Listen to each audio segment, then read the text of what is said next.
During 7 years of designing career, I have learned one basic rule that you have to explain whatever thing you are creating, whatever thing you are making, designing.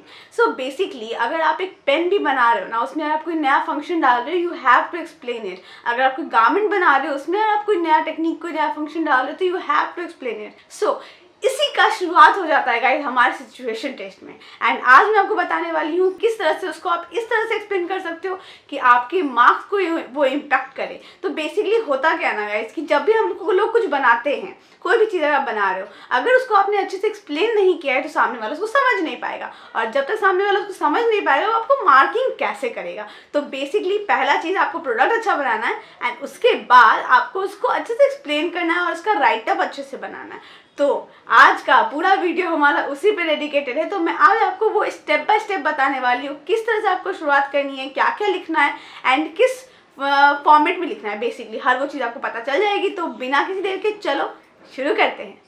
So hello दोस्तों and welcome to boundless strength. So देखो guys, basically ना किसी भी चीज़ को बनाने से पहले basically आपको भी चीज़ 3D बना रहे हो है ना, सबसे पहले आपको एक काम करना है, बेसिक रूल ऑफ राइटअप। आपको उस चीज़ को 3D में दिखाना है, 3D में ड्रॉ करना है। कोई फंक्शन डाला है तो उसको आप अलग से दिखाओगे, आप उसको अच्छे से एक्सप्लेन कर दोगे, ठीक है, इन पेपर।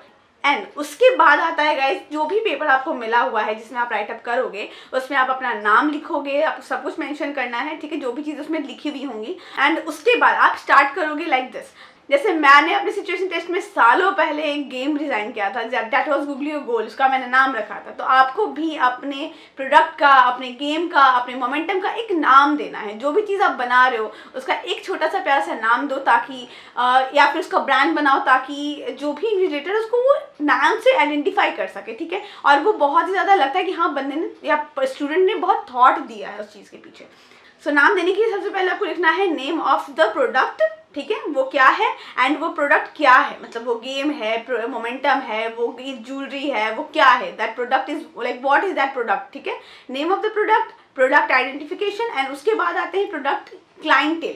तो बेसिकली क्लाइंटेल कौन उसको पहनेगा, किसके लिए आप बना रहे हो, क्या एज ग्रुप के लोग उसको यूज़ करेंगे। जैसे अगर आपने कोई हेडगियर बनाया है, अगर आपने कोई हेडफोन बनाया है, तो अगर आपने वो चीज़ बनाई है तो उसका कोई फंक्शन होगा, उसका एक नाम दे दो, ठीक है। उसके बाद वो कौन पहनेगा, हेडगियर अगर मान लो एक आपने क्राउन बनाया है तो किसी बच्चे के लिए है, किसी बर्थडे बॉय के लिए है, वो किसके लिए, किसी क्वीन के लिए है, किसी यूनिवर्सल पेजेंट के लिए है, किसके लिए है, तो वो आपको एक्सप्लेन करना होगा वहाँ पर। अगर आपने कोई हेडफोन बनाया है तो वो आपने किसके लिए बनाया है, कोई कॉलेज गोइंग बच्चा यूज़ करेगा, कोई स्कूल गोइंग बच्चा यूज़ करेगा, कोई लेडीज़ यूज़ करेगी, कौन यूज़ करेगा, किसके लिए वो सूटेबल है, किसके लिए, क्या सोच के आपने वो बनाया है एंड उनमें क्या क्या फंक्शंस हैं। तो उसके बाद आप लिखोगे फंक्शन ऑफ दिस प्रोडक्ट, ठीक है, वो आपने फंक्शंस लिख लिया। उसके बाद आपको लिखना है कि what was thought behind this product। तो basically thought process of this product वो लिखोगे आप। उसमें आपने हर चीज़ एक्सप्लेन करनी है कि आपने इसको बनाने से पहले क्या क्या सोचा था, what was the key points which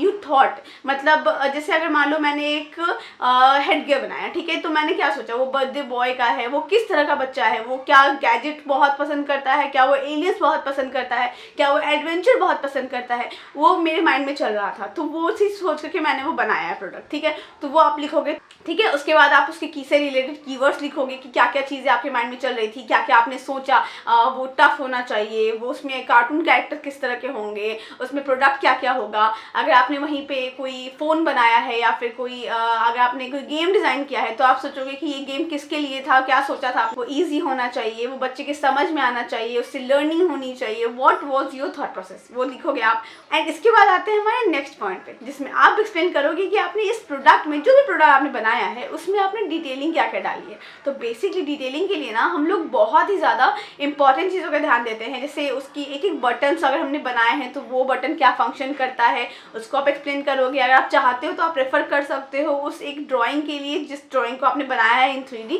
जिससे वो इंसान उस चीज़ को समझ पाए कि हाँ ये चीज़ें क्या है, ये प्रोडक्ट क्या है, इसमें ये बटन है तो उसका क्या फंक्शन है, इसमें ये अगर रोटेट कर रहा है तो वो क्यों कर रहा है। तो वो बेसिक हर एक फंक्शन को समझ पाए इन्विजिलेटर और वो आपके प्रोडक्ट में और भी ज़्यादा दिलचस्पी दिखा पाए। तो बेसिकली ना उनको क्लीन करना है आपके प्रोडक्ट को लेकर के। आपका प्रोडक्ट जैसा भी आपने बनाया है ना उसको अच्छे से आप एक्सप्लेन करोगे ना, एक एक लाइन्स, एक एक डॉट्स, अगर आपने कोई एक टेक्सचर भी डाला है तो उस टेक्सचर को एक्सप्लेन करो। अगर आपने कोई बॉटल बनाया है, ठीक है, जस्ट इमेजिन, अगर आपने कोई बॉटल बनाया है, ठीक है, उसमें रिंग्स डाले हैं, तो क्या वो रिंग्स ग्रिप के लिए हैं, क्या वो रिंग्स आपने ऐसे शो के लिए बनाया है? एंड हाँ गाइज, एक चीज़ मैं बोलना चाहूँगी, this is a big big question of mind. काफ़ी सारे स्टूडेंट्स से मुझे सुनने में आता है, मैम मैंने तो यही भी ऐसे ही बना दिया था, मैंने बस सोचा कि डाल देते हैं, मतलब मैंने कुछ सोचा नहीं था, बस ऐसे ही डाल दिया था।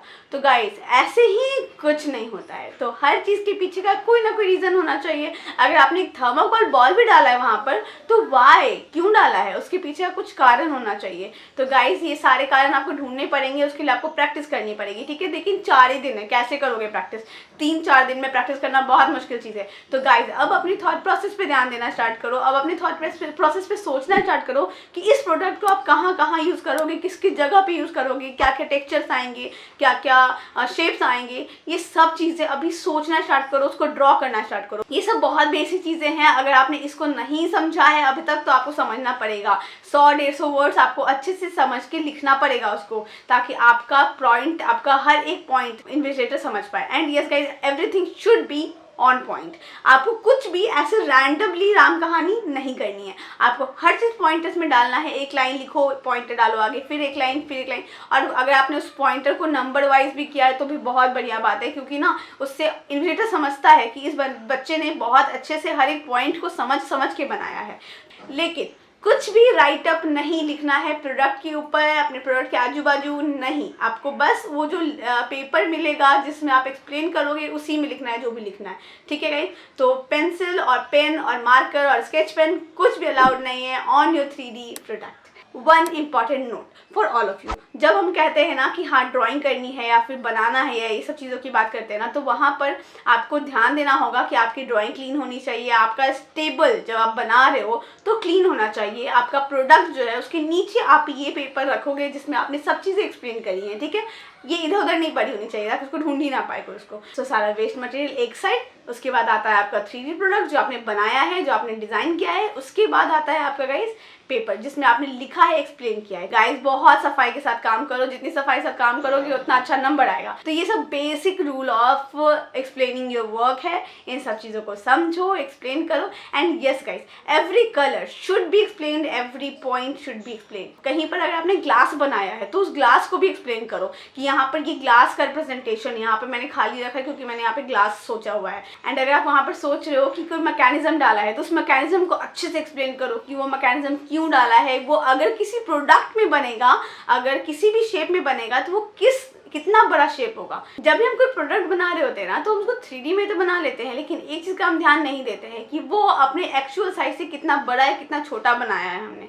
तो जब भी हम कुछ बनाते हैं तो ज़रूरी नहीं है वो एक्चुअल साइज का बनाए जिस साइज में हम उसको एज्यूम कर रहे हैं फॉर फ्यूचर। जब भी आप कोई प्रोडक्ट बना रहे हो तो उसको फ्यूचर के लिए एज्यूम करो कि वो फ्यूचर में बनेगा तो कैसा बनेगा, किस मटेरियल से बनेगा, कितना बड़ा बनेगा, क्या उसका एस्पेक्ट होगा, कहाँ यूज़ होगा, ये सब चीज़ें आपको समझनी है, ठीक है। एंड उसी के साथ साथ आपको ये भी ध्यान देना है कि उसका साइज़ जो है, अगर मान लो ये मैंने पिचकारी बनाई है, ठीक है, तो इस पिचकारी को अगर मैं बड़ा बनाती हूँ तो मैं इसको कितना बड़ा बनाऊंगी। तो मैंने क्या किया, मैंने इसको 2 टाइम्स लेस बनाया है, ठीक है। इसका एक्चुअल साइज जो होगा उससे मैंने इसको 2 टाइम्स छोटा बनाया है। तो गाइज आपको भी उस तरह से देखना है कि आप जो भी प्रोडक्ट बना रहे हो वो अपने एक्चुअल साइज से कितना टाइम छोटा या कितना टाइम बड़ा है, ठीक है। जब आप ये चीज़ कर लोगे ना आपको बहुत ज़्यादा हेल्प हो जाएगा वहाँ पे एक्सप्लेन करने में। आप उनको समझा पाओगे कि ये चीज़ इतनी बड़ी बनेगी, इसको हम लोग यहाँ पर यूज़ करेंगे, इसको ये इंसान यूज़ करेगा, ये सारी चीज़ें फिर एक्सप्लेन करना ईजी हो जाता है, ठीक है। कुछ इंपॉर्टेंट चीज़ें हैं गाइज जो लिखी भी है आपके एडमिट कार्ड में, अगर अभी तक नहीं निकाला तो फटाफट से जाओ nift.ac.in पर आपका एडमिट कार्ड आ चुका है, तो जाओ निकालो। एंड उसके साथ साथ एक इम्पॉर्टेंट चीज़, उसमें जितनी चीज़ें लिखी हैं बस वही लेके जाना। 1-2 इंपॉर्टेंट चीज़ें हैं जो अभी एक्सप्लेन कर देती हूँ जो आप लेके जा सकते हो, जिनमें से आता है क्विलिंग टूल, आपका स्केल वगैरह तो आप लेके जाओगे, सिजर्स, फेविकॉल, ये सब चीज़ें तो आपको लेके जानी है, ठीक है गाइज। बट यस, अगर कोई बच्चा ये सोच रहा है कि वो स्टेपलर ये सब लेकर चला जाएगा तो प्लीज़ ये गलती मत करना। हाँ, आप पंचिंग मशीन लेके जा सकते हो, नो डाउट, वो सब चीज़ें आपको हेल्प होती हैं, लेकिन स्टेपलर बिल्कुल लेके मत जाना, ठीक है। आप कटर्स लेके जा सकते हो, आप सिजर्स लेके जा सकते हो, लेकिन no extra paper, no stapler, no ऐसी एक्स्ट्रा चीज़ें जो उसमें नहीं लिखी हों, ठीक है। तो ये सारी इन्वेडर वाली हरकतें मत करना, वरना फिर आपके रिजल्ट में अंतर पड़ेगा। तो प्लीज़ ये सारी चीज़ों का ध्यान दो and all the best for examination. 24 से 27 तक रेगुलर एग्जाम होने वाले हैं गाइस। अभी भी अगर कोई बच्चा ये सोच रहा है कि क्या मैम हम लोग वहाँ पर मार्कर से या पेंसिल से कुछ लिख सकते हैं, तो गाइस नहीं, आप कोई भी ऐसा चीज़ नहीं यूज़ कर सकते। आपको कुछ भी रिटर्न मटेरियल के लिए यूज़ नहीं करना है, उस पर अपने प्रोडक्ट पे कोई चीज़ भी लिखना नहीं है, पेंसिल का भी दाग नहीं होना चाहिए, ठीक है। आप उसको भी इरेज करोगे, प्रोडक्ट जैसे ही बन जाए सारे मार्क्स को इरेज करोगे, चेक करोगे। अगर आपको कुछ लिखना है ना तो छोटे छोटे ऐसे अल्फ़ाबेट्स काट कर लो, उससे आप बना सकते हो, उससे आप कुछ भी लिख सकते हो, ठीक है। वो बहुत अच्छा भी लगता है गाइस, 3D फील देता है। तो बस ये बहुत बेसिक चीज़ें थी गाइस, आई नो आपको ये बहुत हेल्प करेंगी। तो इनको बहुत अच्छे से एक्सप्लेन करना, समझना एंड एक एक पॉइंट को ना मेंशन करना। एंड अगर आपको ये वीडियो अच्छा लगा है तो मुझे कमेंट करके ज़रूर बताना एंड लिखना बिल्कुल मत भूलना कि आपको ये वीडियो कैसा लगा।